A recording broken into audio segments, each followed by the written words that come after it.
বাংলাদেশ বনাম ভারতের টি-20 ম্যাচ চলছে। গ্রামের এক ক্রিকেট ভক্ত, নাম মাহবুব, প্রতিটি বল দেখে রিমোট হাতে টানটান উত্তেজনায় বসে আছে। তার পাশে বসে আছে তার আব্বা, যিনি ক্রিকেট বোঝেন না, তবে ধারাভাষ্য শুনে সবকিছু বিশ্লেষণ করেন। ম্যাচের একটা পর্যায়ে বাংলাদেশের এক ব্যাটসম্যান বল মারতে গিয়ে উইকেট দিয়ে আসে। মাহবুব হতাশ হয়ে বলে, আবার আউট। এই ব্যাটসম্যানের মাথায় বুদ্ধি নাই। আব্বা তখন গম্ভীর গলায় বলে, দেখো, যদি আমি দলের কোচ হতাম, ওরে আগে 1 সপ্তাহ গরুর ঘাস কাটানোর ট্রেনিং দিতাম, তারপর ব্যাট ধরতে দিতাম। মাহবুব অবাক হয়ে জিজ্ঞেস করল, ঘাস কাটার সাথে ব্যাটিংয়ের কি সম্পর্ক আব্বা? আব্বা গম্ভীর ভঙ্গিতে বলল, ওতে হাত চোখের কোঅর্ডিনেশন বাড়ে, আর ধৈর্য শেখে। এর কিছুক্ষণ পরেই ভারতের ব্যাটসম্যান একটা বিশাল ছক্কা হাঁকায়। আব্বা বলে উঠে, এই যে বলছি, দেখো কেমন চাষির মতো ব্যাট চালালো।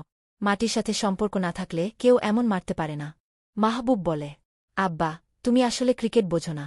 আব্বা রিমোট হাতে নিয়ে জোরে বলে, বুঝি না বলেই তো এতদিন বাংলাদেশ জেতে না। আমি কোচ হলে ওদের আগে মাঠে ধান লাগাতে পাঠাতাম, তারপর খেলা। মাহবুব হাসতে হাসতে বলে, আব্বা, তুমি কোচ হলে হয়তো ওরা ট্র্যাক্টর নিয়েই মাঠে নেমে যেত।